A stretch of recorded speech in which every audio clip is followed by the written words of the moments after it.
పెట్టుకున్నారు కదా బాబు గారు. అంతేనా? తటస్థులు కూడా ఎవరనే నమ్మారు. అంటే ఎవరు అనుకునే ఓట్లేసారా? అంతే. జగన్ కి వ్యతిరేకంగా ఓట్లేసిన వాళ్ళలో ఎవరని ఓట్లేసిన వాళ్ళు ఎవరైతే ఉన్నారో వాళ్ళ మాట నిలబెట్టుకున్నారు. వాళ్ళ మనసులో ఉన్నదాన్ని నిలబెట్టుకున్నారేమో. అయితే మాకు అవసరం లేదనుకున్నారేమో వాళ్ళందరూ. జనాలు తీసుకున్న వాళ్ళు అట్లా అనుకోలే, తీసుకున్న వాళ్ళు ఇంకా ఎక్కువ కావాలనుకున్నారు. కానీ వాళ్ళకి ఇవ్వడం మీద విరక్తి చెందినటువంటి వాళ్ళు. ఇప్పుడు ఒక ఆలోచన చిన్న తేడా ఉంటది. వ్యాపారస్తులు వీళ్ళకి ఇవ్వడం మీద తీవ్రంగా ఆగ్రహం వ్యక్తం చేశారు. ఎందుకయ్యా అంటే ఇది ఎట్లా ఉంటుందంటే, ఇప్పుడు ఒక వ్యాపారస్తుడు తన బిడ్డని డిగ్రీలు చదివిస్తాడు, పీజీలు చదివిస్తాడు, ఉద్యోగం చేపిస్తాడు.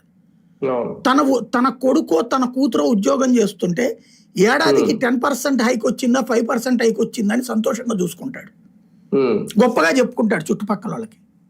తన గుమస్తాకి ఆ రేంజ్లో జీతం పెంచుతాడా? పెంచితే తన వ్యాపారం సర్వనాశనం అయిపోద్దని భయపడతాడు. సంక్షేమ పథకాల కారణంగా జనం ఎక్కువ అడిగారని ఫీల్ అయ్యారు వాళ్ళందరూ వ్యాపారులు. సంక్షేమ పథకాలు ఆగిపోతే రాష్ట్రం బాగుపడిపోతుంది అన్నటువంటిది తెలుగుదేశం మాటల్ని నమ్మారు వాళ్ళు. ఇవాళ వాళ్ళు సంకనాగిపోయారు. వ్యాపారాలు ఎక్కడ ఉంది? వ్యాపారాలు లేవు ఇవాళ చేతుల్లో. ఇదివరకు వాళ్ళు చెప్తుంటారు, నెలలో 10 రోజుల పాటు ప్రశాంతంగా వ్యాపారం చేసుకునే వాళ్ళు ఫుల్ బిజీ ఉండేది. 20 రోజులు జనం బిజీ లేకపోయినా సరే ఆ 10 రోజుల సంపాదనతో మా నెలంతా గడిచిపోయేది. ₹1 మిగుల్చుకున్నాం. అందువల్ల రియల్ ఎస్టేటో లేకపోతే బంగారమో గంగారమో కొన్నాం. ఇవాళ ఉన్నదాంతో అసలు ముందు నెల అయ్యేటప్పటికి మన